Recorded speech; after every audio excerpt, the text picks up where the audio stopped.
I think on that road barn, I was texting Dave last night, late.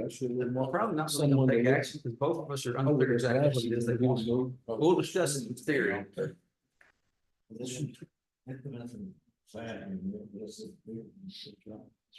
Content of this meeting being sent to a third party. Well, that sounds good. Yes. All right, at this time, we'll call this regular meeting, the Hill County Commissioners Court to order this Tuesday, September the 10th, 2024. Let the record reflect that we are holding a public meeting, both in person and online. We're broadcasting it to YouTube. For those of you that couldn't have joined us this morning, you can sit in your cubicle and watch us, I guess. At this time, we will state that this meeting is posted in accordance with Texas Government Code 551, better known as the Open Meetings Act, and posted on the East Door and the website last Friday. And then a quorum of commissioners is present, established. Everybody's here this morning. Great to see you guys. Ms. Paula, has anybody signed up to speak in open forum online before 8 a.m. this morning? Okay, well, that's a new record because no one has ever done that. If anybody online ever wants to speak, just call us the day before, let us know. We'd be happy to get you on there. All right, at this time, before any undertaking, we should invoke the blessing of the Almighty. Pastor Mike, it's so good to be with us this morning. You could lead us in invocation, please. Thank you. Let's bow our heads. Heavenly Father, we just want to thank you this morning for an incredible new day. Lord, we're mindful that your mercies are new every morning and great is your faithfulness. We also want to remember that righteousness and justice are the foundation of your throne. So, Father, I pray this morning for our judge, for this court, these commissioners, that they would be guided by your sovereign will, that they would be wise and discerning as they make decisions for our county, and that, Father, you would grant your favor to this court and to the county and all of its citizens. Father, we commend this proceeding to you in the wonderful and the powerful name of our Lord and Savior, Jesus Christ. And everyone said, Amen. Amen. Thank you so much, Brother Mike. If you follow me, the pledge of the Texas American flag, and the Texas flag. I pledge allegiance to the flag of the United States of America and to the republic for which it stands, one nation, under God, indivisible, with liberty and justice for all. I, the Texas flag, I pledge allegiance to thee, Texas, one state, under God, one and indivisible. All right, thank you all so very much. It's so great to see everybody this morning. I hope you guys had a restful evening. Don't have too much of an agenda today, but just enough to keep us busy. What's happening in Precinct 1, Hill County this morning? Well, we had a little experiment yesterday on 1248, just working chip seal in front of Oak Ridge Loop. Okay. The dust and the fines from the material we put down, rolling deep, kind of like they are everywhere. We put down some undiluted molasses, and that stuff set up in 6 hours. It's almost as hard as it's taken. Wow. So we're going to put another coat on it this morning and see how that works. Okay. It's kind of an experiment. The first time I've done it. You'd be interested to know how that works? Seemed to work really good. What are you putting it out? That with our water truck. Water truck, you watch the seals and. Yeah, right there. So is it hard on equipment? Today. I don't know. And we're going to run another. Just don't put it in your distributor truck. Okay, that's a no-no. Got it. Yeah, That's for like when everybody's working together. We've all made mistakes and everybody's just telling you what mistakes they know about. That's good. Just want to try to catch up. We finished up the job thanks to Larry and his team over on 1414. We had a few hiccups there, but we managed to get it done. Good, good. We're hoping that'll hold. We'll go back in probably March, April, and see it. Okay. What's happening in Precinct 2 this morning? Yeah, Okay. there was some hiccups. There were some hiccups. There was some hiccups. Yeah, what should have took us 3 to 5 hours, took us 10 to 11 hours a day. It's a narrow road and it's just a long way to back truck when you couldn't get them side by side. We got it done and back to hauling some rock on the dead end road, I appreciate Sheetrock Road, we call it. it. Okay. And dead end finally made arrangements with some landowners had to put an extra gate in and get turned around and should have finished that maybe tomorrow. So Well, good. Appreciate move on you to guys. something else. Appreciate you guys working together to get that job accomplished. What's happening in Precinct 3 this week? Oh, we'll cut sea cane and clean the ditches, so. You're not kidding about that sea cane. It has been quite the year for it. It happens. we've got a bridge, we're supposed to build in October, if everything's goes to plan. Okay, where's that gonna be at? 3220, just about 2 miles north of Penelope. Got some bad tin ones who sealed it in, and so we're gonna raise this bridge up, we're trying to get some dirt stockpiled, so. When we raise that bridge up 4 foot, Oh, wow. we've got enough. You need some more dirt? I got a lot. If you'll haul it, I'm sure he'll talk to you about it. You wanna bring it to us? That's about it. All right, good deal. What's happening in precinct 4 this morning, Commissioner Lake? Oh, we got one unit cleaning ditches and then they're trying to cover up some thin spots on some gravel roads for the winter season. Yep, that's gonna make it fun, so. Tom, what you got going on this morning, emergency management? Well, we got meetings this week, that's the main thing, we've been working on. Compiling things about having mitigation and other projects. Other than that, we've been. Kind of just. At a low, not. All right, Enjoying the school weather. it's different this morning, isn't it? Brett Brazel, what you got going on this week? Couple different types of cases, coming up and, Okay, I've seen you guys get a lot of debt claim cases lately. we've been getting a lot of that cases, I think the economy is starting. to hit us a little bit. I think so too. Nikki, what's going on in the county attorney's office? Our county attorneys in California right now for training with the Secret Service. Yes. Training for the latest, kind of cyber related crime technology that's going on. It's awesome. Yeah, he's done this training before, but this is like the advanced course, so expect a new and improved day lumps. I'm gonna start calling him new and Dr. David, yes. Hey, now, we've got an open house coming up here. Can you tell us about that? Yes, so it's gonna be at the end of October, I believe September 25th, if I'm not mistaken. You're gonna be addressed by the Advocacy Center for Crime Victims and Children. They service 6 central Texas counties, including we used to it was only a fundraiser for them for several years here. They now operate out of the really Phoenix facility. They finally have it nice and furnished, looking great. No disparaging words about our private, previous annex building. A little rough. But there is a little different, former funeral home. So very, they're very grateful, very gracious. We have a brand new executive director, who's really, pushing things along, getting things moving. She's hoping to be a lot more engaged here in our county. So I would want to invite anyone who wants to go check it out. The hours are going to be from 3 to 6 on that day. So anytime you got a click, you want to go to the new space click, come in and join us. That's great. Thank you so much for sharing that. That's Did pretty- Shane bring a guest speaker? I don't know if he's a guest speaker, but rocking the porcher, I see that. Yeah.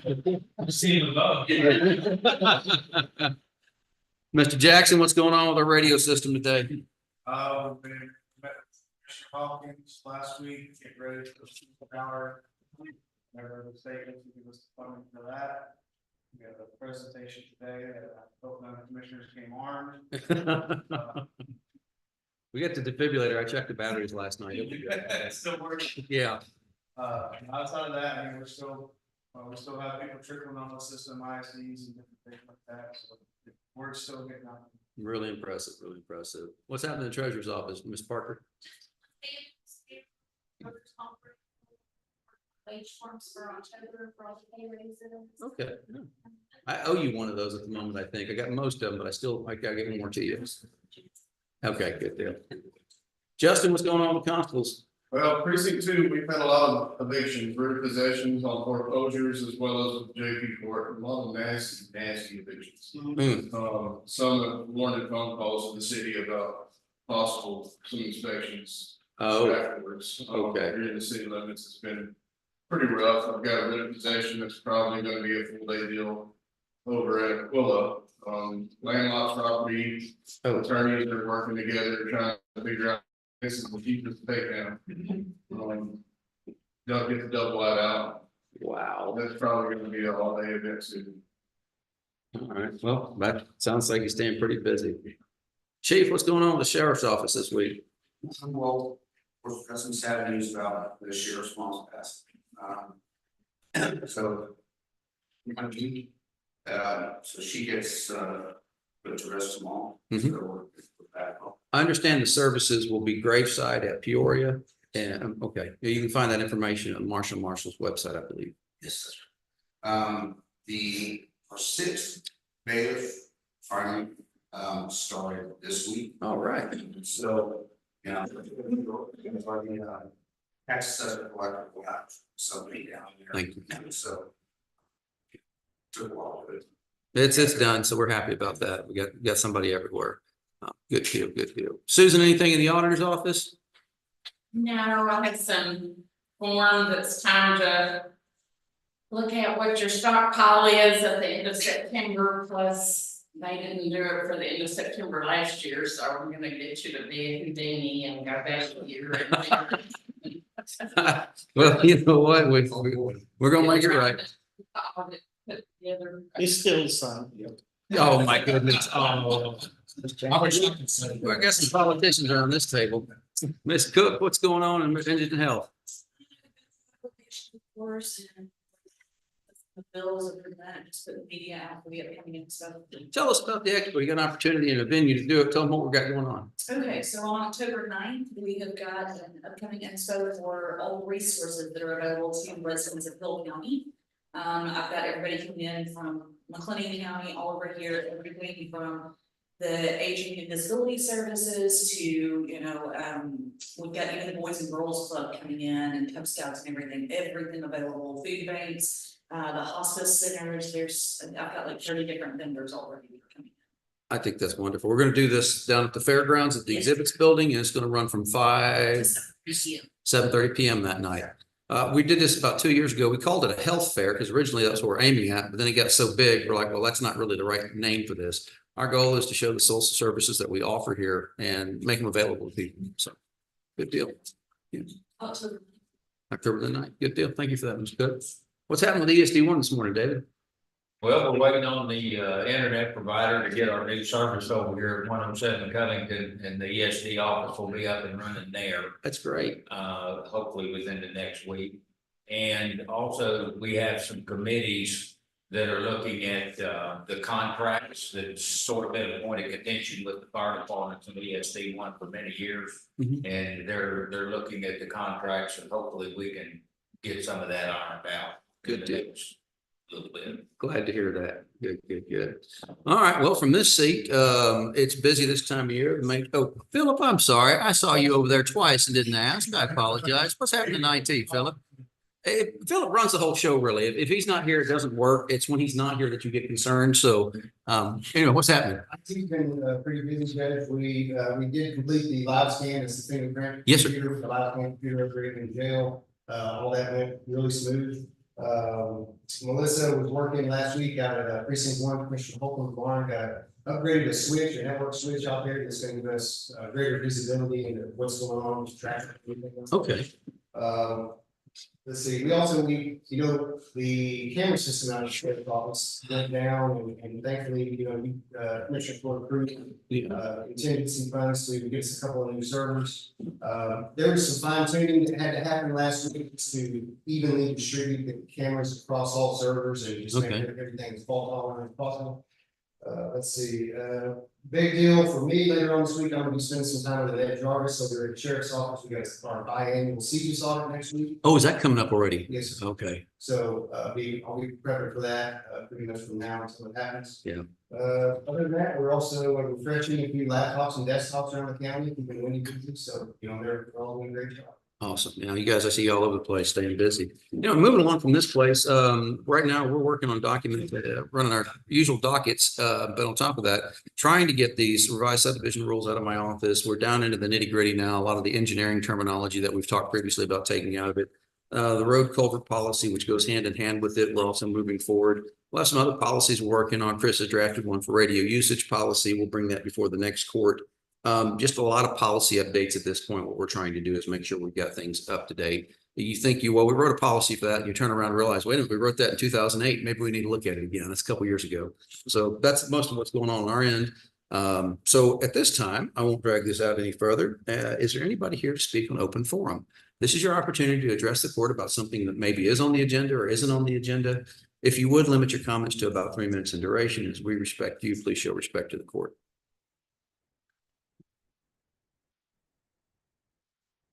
Well, we were waiting for you to come in. I'm glad you finally made it. All right. Well, nobody for open forum. If you do, you think of something, you work courage up later, let us know. We'll talk to you about it. Otherwise, we're going to move on to our consent agenda today. We have action on minutes, action on invoices, action on payroll, monthly report for revenue and disbursement, and elected officials training certificates. You'll find those in your packets. The treasurer was nice enough to email everybody emails. I kill trees and print them, so that's a little different. Anyway. Motion. We have a motion and a second to approve the consent agenda as presented. Is there any additions, deletions, corrections, or otherwise commentary regarding this consent agenda? Hearing none, I'll call the question. All in favor, say aye. Aye. All opposed, any abstentions?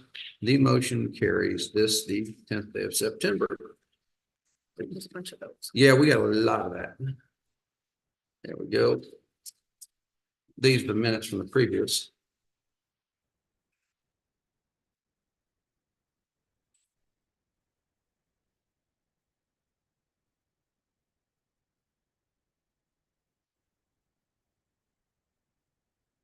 All right, 4 signatures there.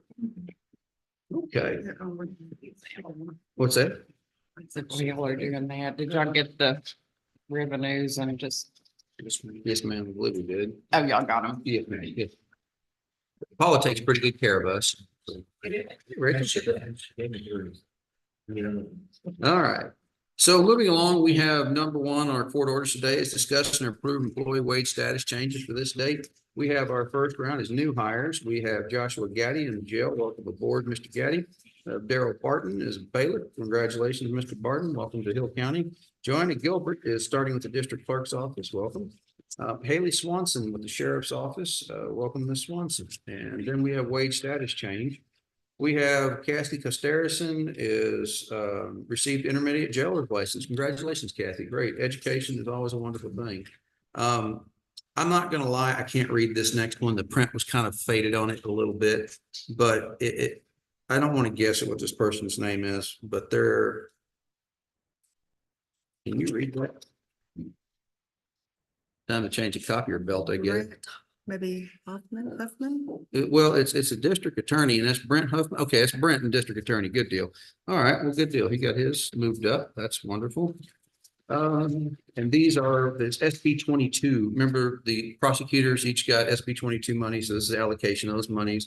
And so they're allocating those to Brent, to Mr. Ken Dyes, to Miss Linda Kane, to well, just about everybody in the district attorney's office there. So I will go.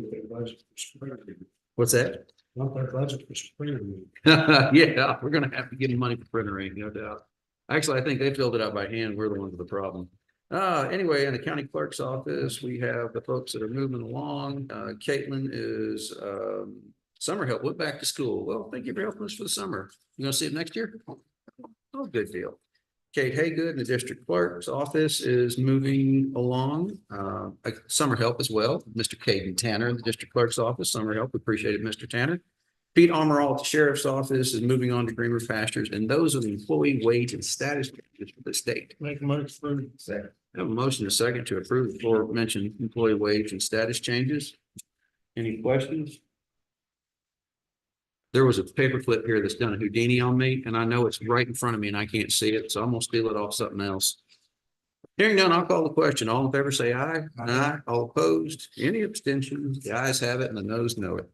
Number 2 is a proclamation for Constitution Week. We were asked to do this by the Bar Association. We do it every year. I'm not going to read that this morning, but anyway, that being said, I make a motion that we approve the Constitution, approve a proclamation recognizing Constitution Week. Second. Second, all in favor, say aye.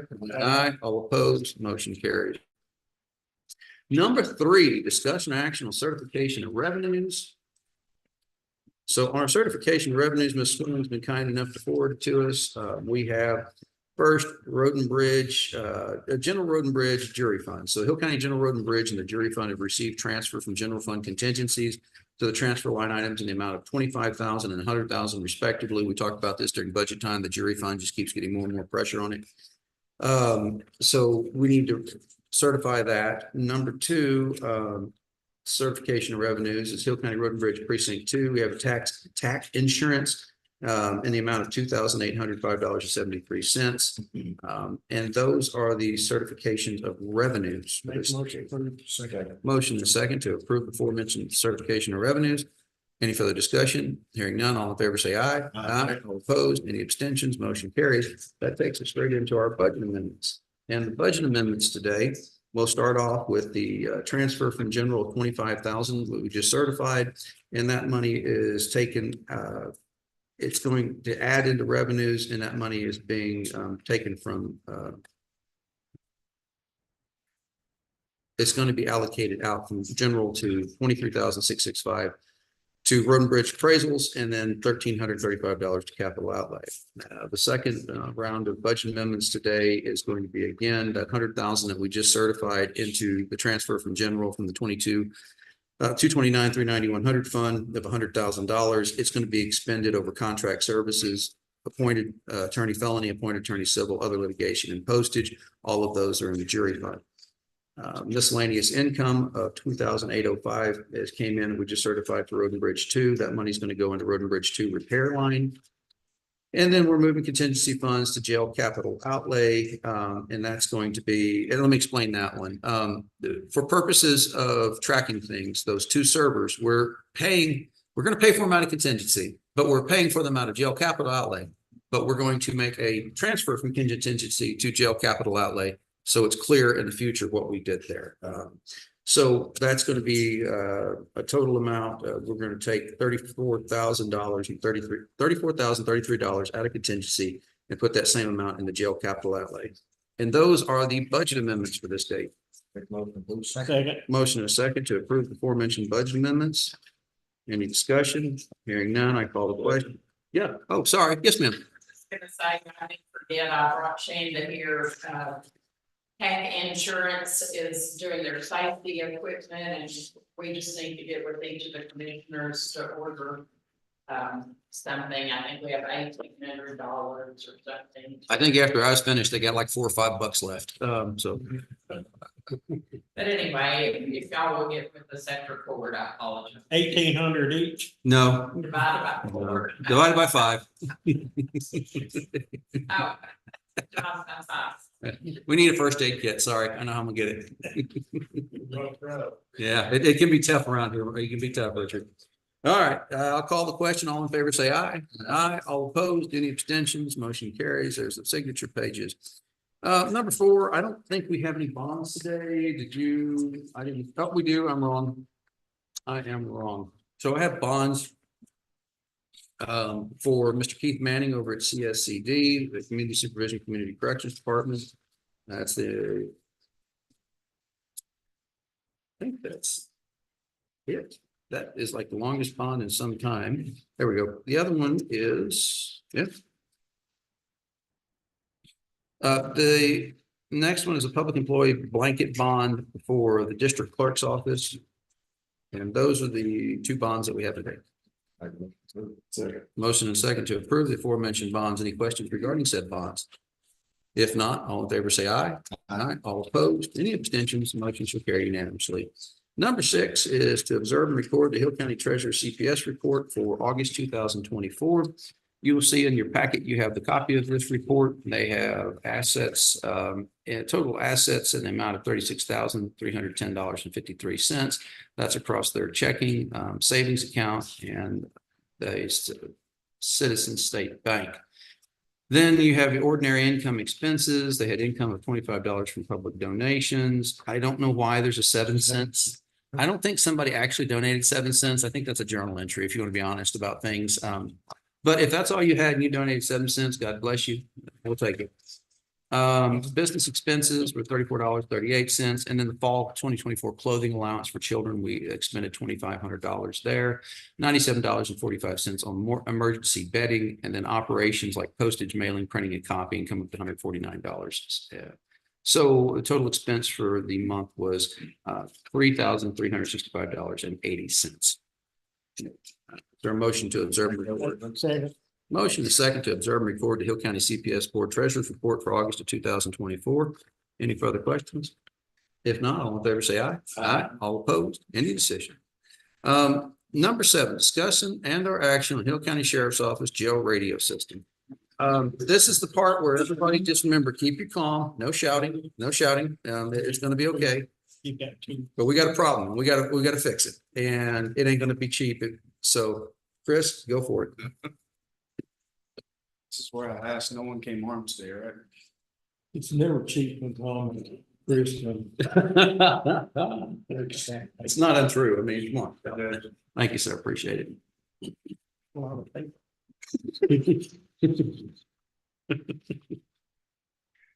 Okay, so it's a lot of paper. There's a lot to go over when we try to make it painless. So in February of 2023, we deployed Sonum phones, which they're ruggedized phones. You can run them over with a car, drop them on the concrete, use them as a brick, whatever. They don't break in theory. And they have a app on the phone that connects into the radio system through either LTE or Wi-Fi. Well, in the jail, there's no LTE, so there's Wi-Fi access points throughout the jail. The jail is just built as such, metal building shell on the outside, concrete walls. There's nothing penetrating that in the way of signal. So they've been using this to communicate on the new radio system since that date and time.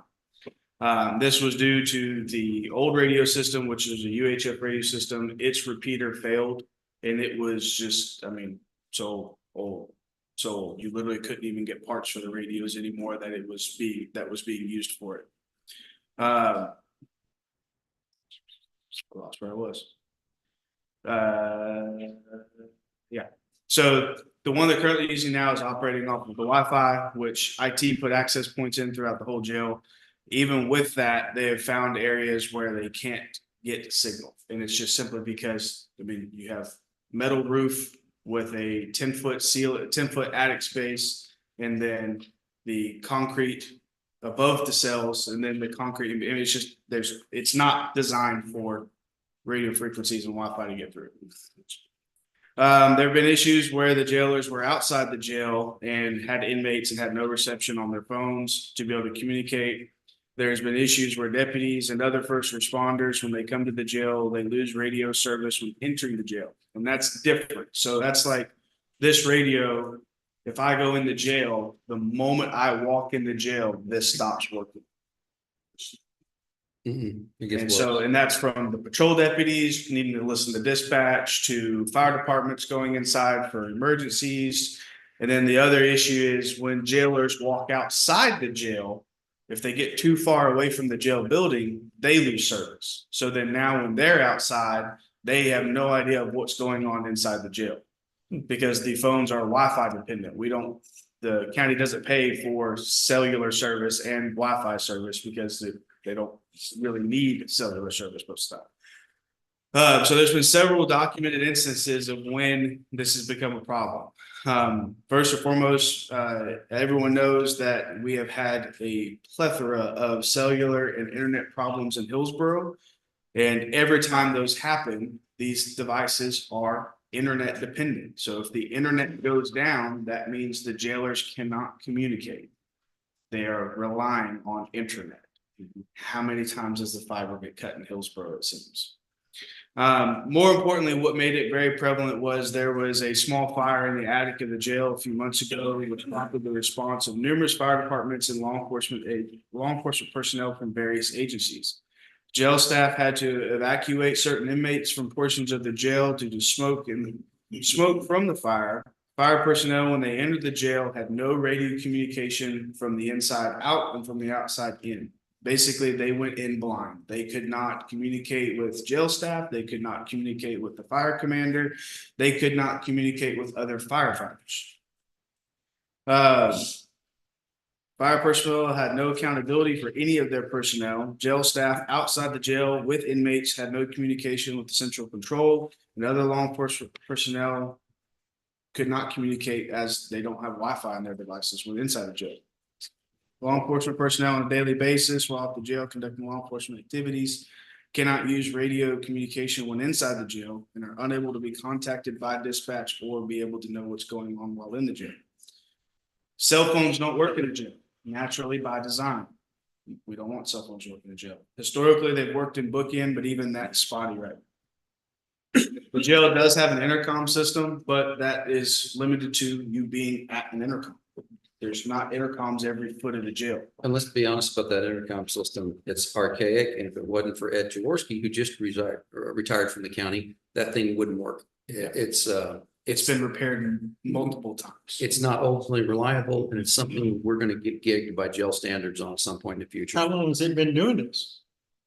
Going on? Yeah. Oh, shoot. Bill Bentley days? Yeah, years, Yeah, years. long time. They've been repairing it on and off for years. But they originally, we did this plan at first because it was cost saving. It was extremely cheaper to buy these Sonim phones, use Beon. Seemed like a great idea at the time. So this really didn't come to light until the fire. Correct. Yeah, but that really the impetus for it is that when we have an emergency situation and we had to try to account for inmates, account for population, account for jailers, account for firefighters, there's no way to communicate inside of that building. You're just done. It just, once you step in there, everything ends. Outside radio frequency. Our old radios, analog ones won't do it. That repeater that was in the jail was an antique anyway. And it didn't even work everywhere in the jail. I mean, so the old repeater that was in there, which was UHF, did not work everywhere in the jail. It worked in a lot of places, yes, but it did not work everywhere. So in the exploration of since that fire, of trying to figure out how we can fix this, we've reached out to 3 different companies. We've reached out to Huffman Communications, who the county's been doing business with for longer than I've been alive. Be quiet. We've reached out to vendors that Daily Wells Communications has offered us to contact. Literally can't get a call back from people. Literally cannot. We leave voicemails, they don't call back. Huffman finally came back to us and said, man, I'm just so busy right now, I can't do it. He gave us people to contact. So then finally we made contact with a company out of the Metroplex called MCA. Jonathan is with MCA. He's actually with us by Zoom today. They came out and did a study of the jail and provided an analysis on what we need to do to fix it. So that is what, and it was not included with the original submission that went online because it includes blueprints of the jail. Yeah. But if you look at your color pages, if it's red, it's bad. I mean, so you'll find on one page, this one here, there's a green spot. That's standing in the lobby of the sheriff's office. That's the only spot they were able to get a service in the jail when they did their test. They collected, I believe it was 31. So 31 or 33 spots. We went to 31 different locations throughout the entire secure portion of the jail and administrative side of the jail. And it failed completely. So what this test was for is what's called a bidirectional amplifier. What it does is it brings the outside signal in and then pushes the inside signal out.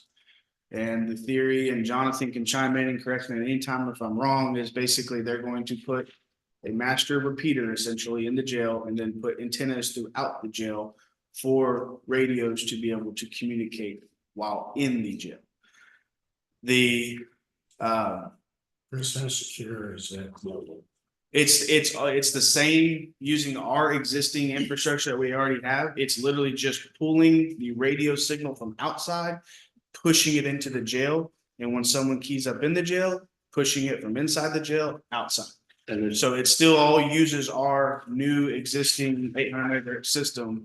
We're not adding another system. All we're doing is we're adding an amplifier to pass the traffic back and forth from inside and outside the jail. I think there's just no way an inmate can utilize that signal for anything untoward.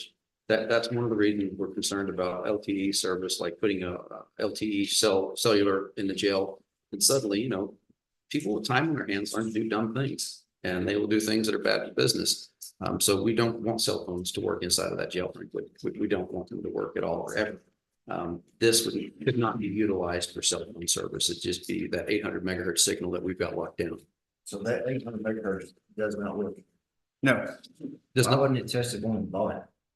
what's Tested. Why weren't the radios tested in the sheriff's office when we bought it? So they were. We knew the 800 megahertz system Didn't work in jail. The handhelds didn't work in the jail. That's why we gave the Beyond devices and everything else. It just wasn't taking into account the fact of, well, what happens when a fireman responds and they don't have a cell phone that has the Beyond app on it? I thought that was the whole reason that we bought the 800 MHz system was so everybody could communicate. We did, but we Yes. used a different option for the jail. So the first option was they bought these phones that are supposedly indestructible. Don't challenge that. I'm certain you can destroy them if you wanted to.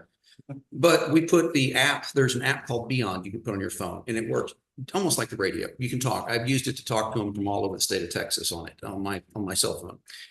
We decided to go a route whereby we had Wi-Fi in the jail because IT people put it in, and that Wi-Fi talked to these phones and this app on this phone would interface it. That was just so much cheaper than doing anything else at the time, just expensive to do anything you needed to do in the jail. So they knew at the time that the 800 megahertz radios wouldn't work per se, but they could use the app on the phones they bought in place of the radios, and it was a cheaper option. The problem we continue to have is twofold in my mind, and it points out a lot of problems. The first problem is the I don't want to bash anybody here, so if you're listening at home, please don't take this as a direct shot at your company or your failure to provide Wi-Fi service to the county. But the unpredictability of our internet, things go up and down way too often around here. And AT&T has been miserable. How many times have we dropped 911 service in the last couple of months? Not just here, all over North Texas. So what it was working with Wi-Fi, when Wi-Fi works, it's great. But when it doesn't work, we don't have any communication. And the second thing was we did not take into account outside agencies, didn't take into account, well, fire department needed to go there because it had never happened before to my knowledge. We'd never had that problem. Now we're aware though that other parties that are on the 800 megahertz system, they work well, but there's no way for them to communicate outside that concrete and metal box and no way for us to communicate inside of it. And that's what we're looking for is solutions that we can use the radios in there. We don't want to put the LTE service extender, the cell phone, mini cell phone tower, whatever you call it in there. Again, because it's a liability for us. Somebody smuggled a phone into the jail to an inmate, that's a problem. We just assume not have that issue. The question becomes, how do we make the radios work inside of the jail? Because we know now that the Wi-Fi is not dependable enough to do so. So we've got to figure a way to make the actual radio work, not just the app on your phone. And even if for some reason someone wanted to add LTE in there, it wouldn't fix it because that has nothing to do. Not everyone buys the expensive radios that have LTE functionality. People are trying to save money right now. So they did an analysis of what it would take to fix it.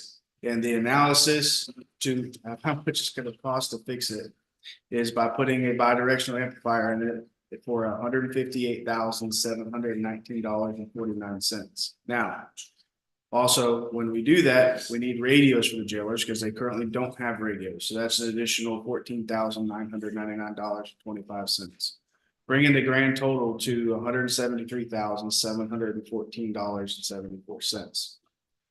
Now, according to the quote, that's out the door. That includes all labor, all everything, parts, blah, blah, blah, blah, blah, that we would possibly need to do the system. Warranty forever? No. No, I can guarantee you there's no warranty forever. But yeah, I mean, so, and I'll also add, we tried very, very hard to get this before the budget was finalized. But this company has been so expedient for us. We found them, they came down the next week, did the study, and then had the results from the study back to us in a week. The problem was we didn't find them until literally the week of budget being finalized. So we tried to get this in, but I'll be honest, we dragged our feet a little bit with Huffman, trying to wait for him to give us an answer because we couldn't get a call back from anybody. He talked to us and then finally told us, "Oh, sorry, I'm just too busy." So then that's when we finally said, "Where does this come from?" Sorry. Oh, we'd have to borrow the money to pay for it. There's no money budget for it. There's none. I mean, that's the deal is that when we were looking at this original, when this price at us, $180,000, about to have a heart attack. We thought this would be a $50,000 to $60,000 project. This amount of money is insane to me. But again, we don't have other options on this thing to fix what we've got. So we would literally have to go out and borrow this money and arrange payments over the next several years. That's the only way to do this. There is no magic fund. There's no pile of money sitting anywhere. It doesn't exist. So that would be the way we'd have to do it. And so basically, I mean, we've talked to everyone, all the way to, Sheriff Watson, Tom, the sheriff-elect. And I understand it's not budgeted, I understand it's a lot of money, and I understand we keep coming asking for more, but I mean, ultimately, this particular issue, there's a lot of life safety concerns and liability concerns all the way from the jailers in the jail to the inmates that we are legally responsible for providing services to. We'll pay more than this in the first lawsuit that comes out of it. I just can't believe David Wells, I call you back since you're the one that sold this thing. No, Daily Wells is not the one that is not calling us back. Okay. They do not do bi-directional amplifiers. They'll install us a tower at the sheriff's office if we want them to, Okay. but they don't do bi-directional amplifiers. They have given us contacts for vendors they've used in the past, and we have contacted those vendors, and those vendors are not. We're getting towers down there, that won't correct the problem? The tower would be about $400,000. And it won't correct the problem either, because again, trying to get inside of that metal box, that's the biggest issue. We have this one building in the county that is so secure. It's like a Faraday cage, if you know what that is. No waves, nothing can penetrate it, or nothing can go out either. And that's somewhat by design. I'm not going to say they knew about radio signals in 2001, that was the case, what they did. But clearly they built a fortress down there that we can't get information out or in. And it's the sole building in Henley County that presents that problem. We've not had this issue or covered anywhere else. The reason it's such a big issue is that we have this group called Jail Safety Commission, and they come in there and they look at us all the time. They're not tagging us on this yet. You mark my words, there will come a time in the near future, they will start tagging us on this. If they tag us on this and we can't communicate outside, we're going to wind up paying to move a bunch of inmates. And I don't want to do that. And again, that's not on the table at this very moment. That's just the way I see things headed.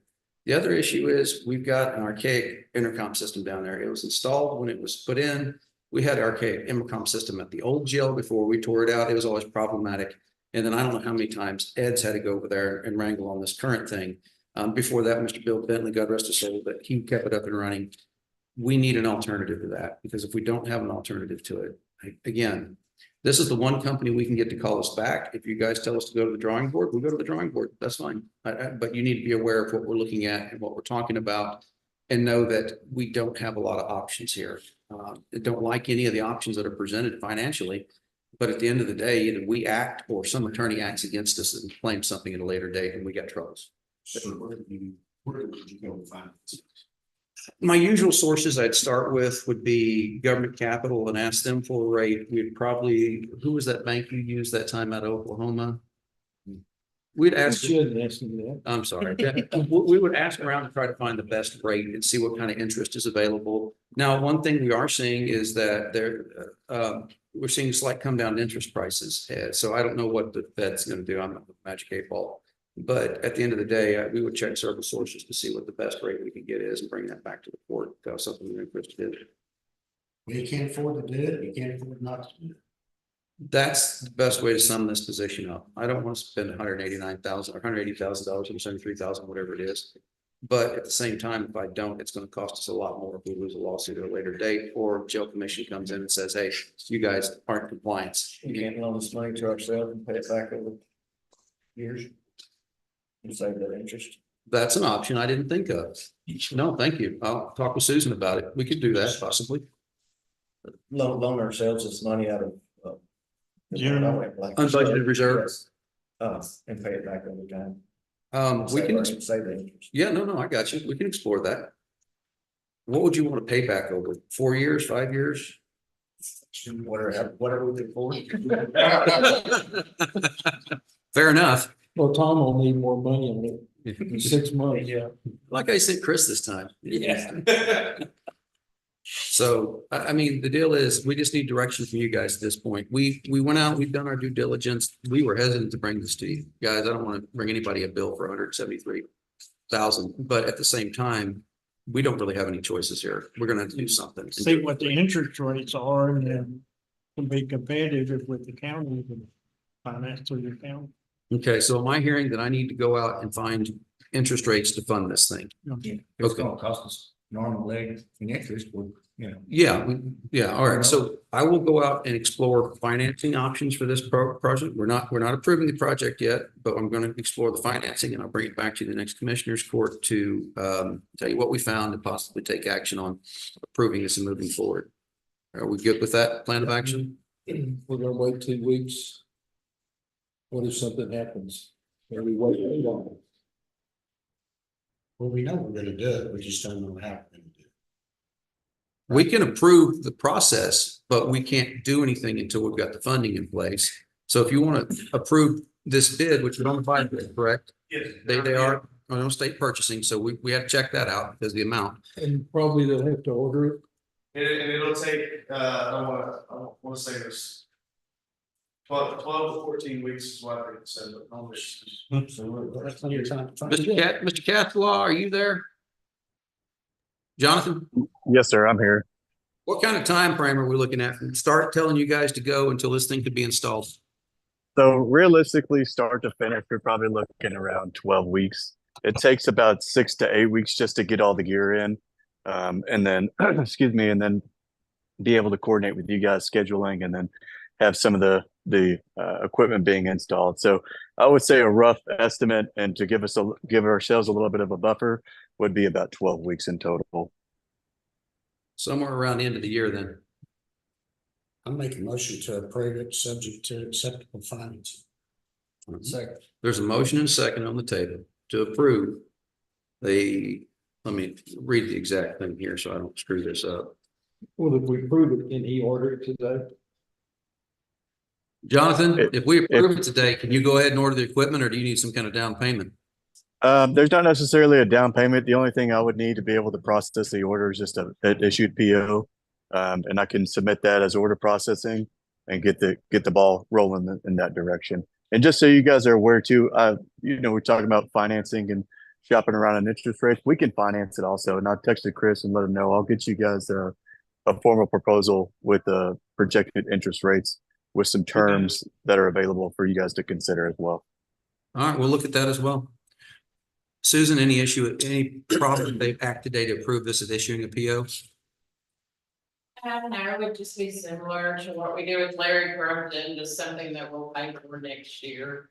We could end up with more money than we projected in our beginning balance, and we'll just pay it out of our reserve.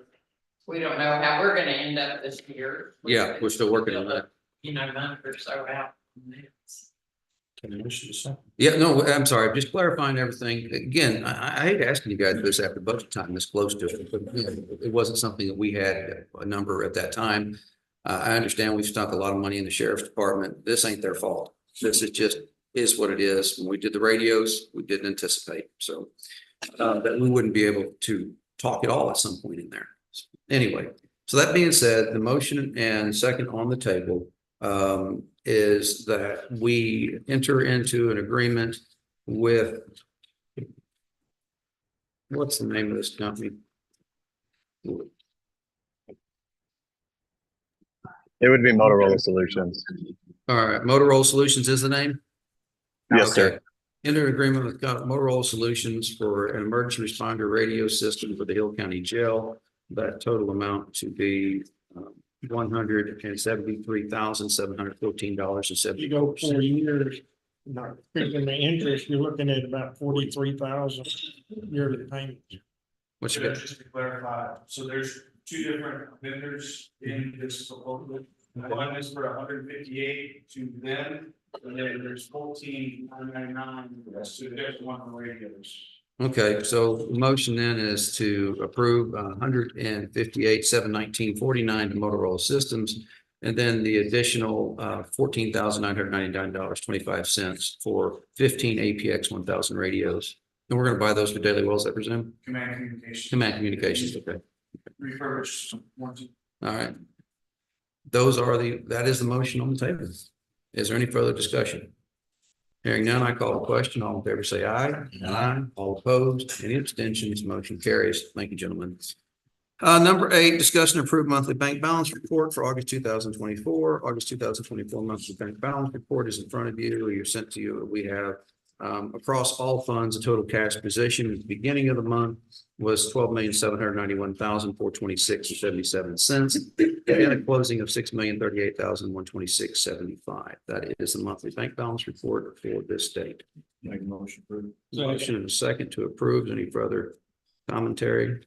If not, all in favor, say aye. Aye. All opposed? Any abstentions? Motion carries. Number 9 is discuss and approve Lewis Valley Farm preliminary plat. We don't sign preliminary plats. This is a preliminary plat that is run through the Development Review Committee and has been recommended for approval by this body. This is out of Hill County Road 4123, east of State Highway 171. So this is no. Justin, don't subdivide land. I'm not in the business of selling land, as I told Miss Lewis one time. So anyway, this is a small. Yeah. If that was the case, I'd deny anything. You've not met my family, apparently. All right, so we got 4 lots here. They're 5-acre lots, and it's off of Hill County Road 4123. When you look at the one of the major things we're looking at nowadays is because of that fiasco off of 4355 regarding drainage. And I think this one's in a position where there's plenty of topography here to drain the water away from it. Martin, do you have any concerns about this one? No. Okay. Good. All right. Questions about the preliminary plat? Do I hear a motion to approve? You're a motion to second to approve a preliminary plat for Lewis Valley Farms. Again, no relation, not my project. Any further discussion? If not, all in favor, say aye. Aye. All opposed, motion carries. Number 10, again, for you at home going, why are we talking about discussion action on Christmas party? Because Texas Local Government Code or Government Code 551 says we cannot have a quorum of commissioners. And since the commissioners are responsible for the Christmas party, we got to do it in an open forum. So that being said, I didn't put this on the agenda. Well, I guess technically I did, but someone else requested it. What do we need to talk about in the Christmas party? Oh, I'm sorry. You have down. Yeah, people at home aren't gonna be able to hear us. I apologize. Come on down. Thank you. So I sent out a survey monkey to everybody. 102 people responded. And we had the options for all the different types of meals. Traditional dinner like turkey, dressing, ham came in at 48%. Mexican at 32%, barbecue at 80%. 8. And then we had Italian at 12. Nobody, So no one wants barbecue. my Del Frisco's didn't make it for the steak. I guess I'm out. Well, not for everybody, but yeah, I got you. So it sounds like traditional is kind of in the lead. Okay, well, Now I think we need to go out for we figure out who the vendors are. Who the vendor is. Yeah, who served turkey? I mean, turkey, ham. I mean, I think Tony does those. you want to bring a things. snack that day. I don't eat turkey. Yeah, I know. Would RK be capable or? I really don't know the answer. We'll ask Don't around. know anybody anymore. Well, I mean, we can ask Mr. Easterling to start with, and then solicit other people as well as to who makes turkey. So what is the traditional? Turkey, dressing, gravy? Green. Because they started turkey the first year, it didn't. I think he did. He cooks turkey. Yeah, pretty certain. Yeah, barbecue turkey. The treasurer's office couldn't prepare. Fancy way. There's been a motion on the table for barbecue turkey. You did not hear about her just then. Oh, I'm acting like I didn't, but I heard it. There a vegetarian aspect to this? Well, yeah, the dressing. Yes, we have dressing. We'll leave the oysters out this year. Okay, so that's great. I'm glad we did the survey. I'm glad to know what people are thinking. We have done barbecue a few years in a row, so I think that's a good idea to look at traditional, and we'll start soliciting who does that. Do you want me to make those phone calls? Oh, thank you for volunteering. Appreciate that. Thank you for getting us off the hook. You're very welcome. I'll take care of the barn, you take care of the mill. Yeah, because I'm gonna be honest, if I gotta start calling around eating turkey, you're gonna hear a lot of people that don't do that, and I don't know if that's gonna be the truth or not. We're moving forward, doing to bring proposals to you guys. If it's the same price as last year, are we okay just to move forward? I'm good with that. Yeah, if it's gonna be within the ballpark of last year, I'm good with moving forward. It's not a big deal. I mean, any of the questions you need answers from, please don't hesitate, and we'll do it this way. But I'm so glad you sent out that survey monkey. That really eye-opening, the results of that. So I had a lot of complaints for the past Years. The balance is not 170. Just be sure they know how to make dressing. I'll try. Put it in the microwave for like a minute and a half, right? Yeah. No. Thank you. God, thank you. All right. So be it noted in the record of this court, we're having turkey and ham for the Christmas party this year. All right, number 11, discuss an action on rescinding the burn ban. What's KDI? It was 564 yesterday. Okay, so 575 is the magic number. So we put a burn ban on for 90 days, and we did that 2 weeks ago. Right now, we've had a significant amount of rain, temperatures have cooled down. And the question is, do we want to leave the burn ban on? I am not aware personally of a significant number of violations of this ban. Matter of fact, if anything, I think this is one of those times we've had fewer fires than we really anticipated. It comes to the court as, do we want to leave it on for another 2 weeks? Do we take it off? What do we want to do? I know some of our surrounding counties have taken it off already and said, okay, we're good. We're out of the danger zone. So did somebody have something to say? I've had quite a few calls that wanted to know if the burn ban is still on. I said, yes, it's still there. And they said, okay, I'll wait. So. You know, as soon as you take it out, it's gonna be 105. They're calling for 90 battery. Yeah, that wasn't in the forecast when I put the agenda together Friday. I'm just gonna be upfront about that. It was like, in the low 90s. So the question becomes, do you guys want to leave it on till the 25th meeting, or do you want 24th meeting, whatever it is, the last meeting this month? Just tell me what you want to do. I'm good either way. David, what's ESD1's consideration in this? What do you guys think? I know that our neighboring counties are lifting their burn bans. And from what I'm seeing, the grass is green. There's still some dry stuff underneath, but I personally don't see it as reason to keep the burn ban on at this time. Okay, I appreciate that. Thank you. Tom, your thoughts? I agree with you.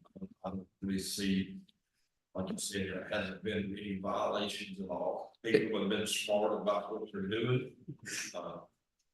People that have significant, I mean, there've been different amounts of rain throughout the county. True. So the people that, where they got a lot of rain, don't see the problem with burns or whatever, so I personally didn't have a problem with it in burn ban.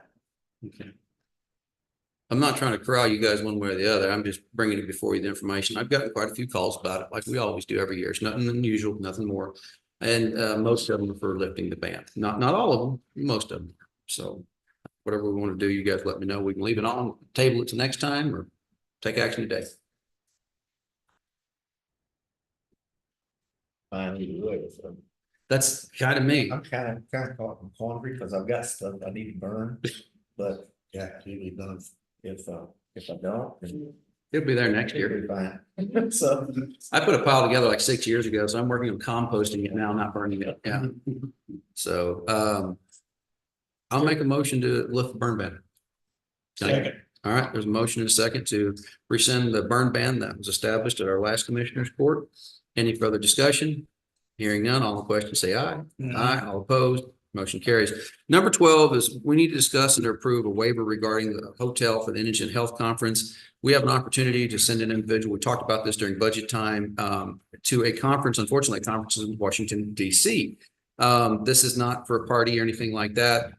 Go ahead and tell us what we got, April. I'll let you do the talking. So it's the insurance lookup program that I work with for the jail inmates. It lets me know if the inmates have private insurance that can cover any of the medical bills that I receive. And how much did that cost us? It's around $12,000 a year, I believe. And so far we have rejected $69,427.06 worth of bills. Because of that program. Yes. Nice little return on investment. Yeah. Yeah. So, the hotel, Rachel, how much is it? Okay, so we're allotted $214 a night. This particular hotel is $379 a night. Are we paying for the conference? Yes, we've already paid for the conference. Good Yes, deal. sir. All right. And And that was all budgeted in for my stuff. yes, so again, the hotel is over and above. It's the only place to get access to that conference. If this was a wash break even, I wouldn't be bringing this to you guys, but we've paid 12,000, we've saved 69,000 out of that. I mean, when you're talking about $57,000 to the good, I can spend a couple extra bucks on a hotel to get her some information on that. Motion will accept it. Motion accepted to approve a waiver for the Hill County, waiver regarding the hotel for the Hill County, for the Indigent Health Conference. I'll get the words out sooner or later. And this is going to take place when? October 27th through the 29th. Okay, good deal. All right. Which The number was the nine. three something, 314? 379. per 379. That's prior to taxes and everything. Again, we have a policy, a per diem policy in place. We try to stick to that, but occasionally there will be things that are outside of that. But we're always going to bring it to you gentlemen to ask your approval and thought process on it, not just taking unilateral action. So Soon she'll fly. I would hope so. Yes, sir. Every two, they get along. I I would, compared the drive. I've made that. Yes. Yes, listen, Doc. Difference. I've made that drive. It's 21 hours. It's not fun straight through. Yeah, the smoking's in the middle of the night are no fun. All right, well, in which case I'll call the question. All in favor, say aye. Aye. All opposed, any abstentions, motion carries. All right, number 13 is discussion action on request for proposals hazard mitigation plan. We have the annual, well, every 5 years, we have to re-up our hazard mitigation plan. So part of that process is getting the government to pay for it. It's the LMHPP grant out of the government, the GLO. That money will pay up to $100,000 for building the hazard mitigation plan. The hazard mitigation plan has to be in place so that we can apply for, and it includes most every city in Hill County, so that we can apply for federal grants, specifically FEMA grants. It's come that time where we have to re-up this. We solicited a request for proposals. What our solicitation was not only who's going to write the program, write the mitigation plan, but who's going to write the grant to get the mitigation program. The first time we had no takers, so we went back, asked the court to reissue the RFP. We found two hubs, or a hub that we could put it on, a place where people come to look for these kind of things. We had 3 replies.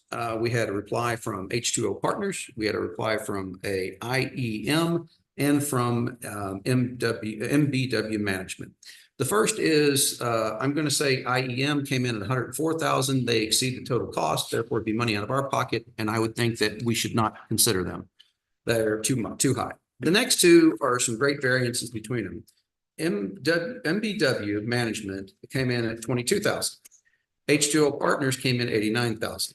I need to have a conversation about the lowest and best bid on this. We used MBW last time we did this. Tom did 90% of that work for them. And it was a year, $66,000. I'm not a fan of going that route again. No offense to those nice people, but why did we pay them that when, again, the grant paid them? Why did the grant pay them that when Tom did 90% of the work last time? I'm not interested in that. I don't think this proposal goes into the depth this one does. This one's talking about getting people together, making committees, talking what our mitigation, what hazards are we trying to mitigate? Because hazard mitigation, for example, flooding on 4355. It's not in our plan that we need to build bridges for it. We need to put that in our plan that sometime 1345, sorry, wrong one. We have a lot of things that aren't in that plan that we can't reach out and get grants for because, well, this proposal is just, we'll write everything, call you when it's done. The H2O Partners proposal, again, completely paid for by the grant, nothing out of our pocket at the end of the day. Well, that's not true. It's a reimbursement. So everything we spend, we'll get reimbursed. But this H2O Partners is taking a different approach that is coming into the county, sitting down with their team and figuring out, working with our folks, what else needs to be in hazard mitigation. So far, H2O Partners has done 36 counties in the state of Texas, and I haven't found a bad thing said about it. It would be my recommendation, not the lowest, but the lowest and best bid on which we put this RFP out, that we accept a proposal from H2O Partners for the LMHPP GLO. You guys and your acronyms are killing me. Hazard mitigation. Yeah. That's what I'm going to get on that one. I'm sorry. Okay. So did we budgeted for this? No, sir. Because it's pass-through money. You remember when I said we had grants line and the income that's zero, usually, well, really close to zero. We knew that we were going to go out for the grant. It's 99% certain we're going to get it, not 100%. And the thing is this, if we don't get the grant, we're not doing this. This RFP is contingent upon the plan has to have the grant to make the RFP. What's the turnaround time? Well, it'll be a couple years. Couple years. It's a 5-year cycle. You redo it this year, next year TDM approves it, next year FEMA approves it. The next year you put it out, the next year you're redoing it again. Let's go. This is, That's just the simplest way to say it. It's government. Oh, Yeah. Well, could they write grant for chip sealing roads? We could put that in our hazard mitigation plan. And if it's in there, then we could possibly write grants for it. I don't know of one that would do that at the moment. But that's not to say something will come up. You know how the government is. Don't hurt you, try. Exactly. That's the reason I want to go with H2O Partners. Again, in the long run, it's a wash for us. Money comes in, money goes out. Kind of like some of the other things we do, Vine program, things like that. I think that our mitigation plan needs to be more comprehensive. What we did in the past, last couple of times, yeah, we're a small county and we had these basic needs. But as we grow and more people move in, there's more needs than we've had in the past. And we really need to do a pretty in-depth look on what needs to happen here. And just, it feeds has changed the guidelines considerably in the last 5 years. These people, where the guidelines are, and we'll make sure that we meet each one of those amendments. And to go along this discussion, I had an 1.5 hour long meeting with a company called GrantWorks yesterday in my office. Historically, we've managed most all of our grants in-house. It's a cumbersome process, it's time consuming, and the rules change them often. I'm thinking going forward, there will be certain grants that I would like to find a third-party grant administrator to take the load off of us, people that do this for a living, that know the rules in and out. Matter of fact, Jim, they offered assistance with your current 4285 that's still open. If you need that assistance, they would be willing to help step in and deal with that as well. So they've got a team that does GLO grants and water development board grants. They got a team that does FEMA grants. How do they get paid? They get their 15% out of the grant. That's what it comes out of, their administrative end.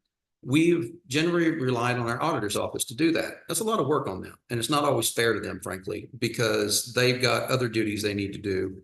So we're going to look at the possibility of maybe bringing them in on a test run on something small and just seeing how it works out. And if it works, great. If it doesn't, we'll go back to the way we were doing things. But I think we need to find a more efficient way to do things in the future.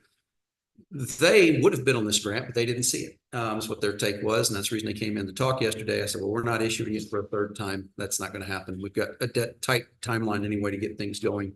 But just want to let you know that those discussions are happening behind the scenes too, moving forward, trying to alleviate some of the burden of these grant administration. The grants are wonderful. We put a little over $30 million in grants since I've been sitting in this seat into the county, from FEMA, from GLO, from all kinds of sources, CDBG.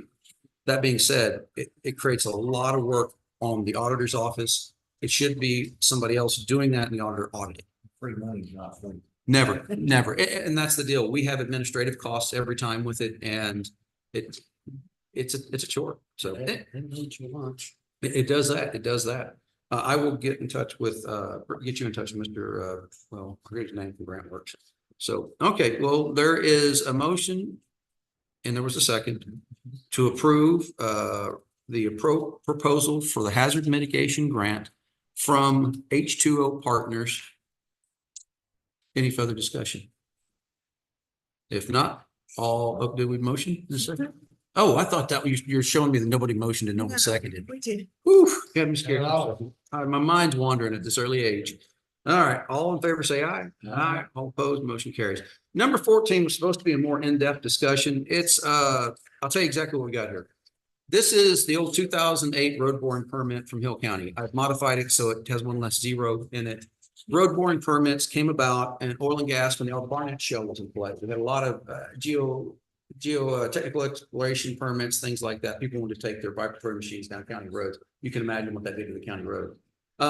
Anyway, we have a policy, the general policy, that we do not cut trenches across roads. Because once you cut that trench, it's never going to go back right. It's always going to be a bad spot in your road. So we have road board.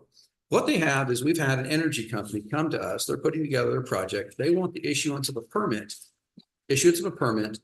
but the permit to issue it requires, insurance, a liability policy, because that's what they're doing is they're applying for this permit, which was like, I don't know, $25 or something to file it. But basically it's a waiver of liability for the county. They're basically saying we're responsible. So this company is trying to get together a group, a package, whatever you want to call it, so that they can get it to their funding party. So they want to get a permit without putting the bond in place, but they don't want to act on the permit.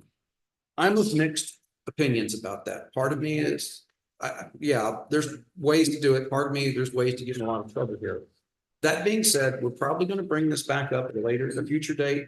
We had a Teams meeting, myself, the county attorney. We're still, both of us were texting last night late. We're kind of unclear exactly on what the language they're proposing. So today I'm going to ask you guys to take no action on this. We need to clean up these permits, whether it's for this or something else. Because the other day somebody said, get a road work permit. Yeah, I remember writing that. Yeah, that was 2008. That's a little old. We need things have changed.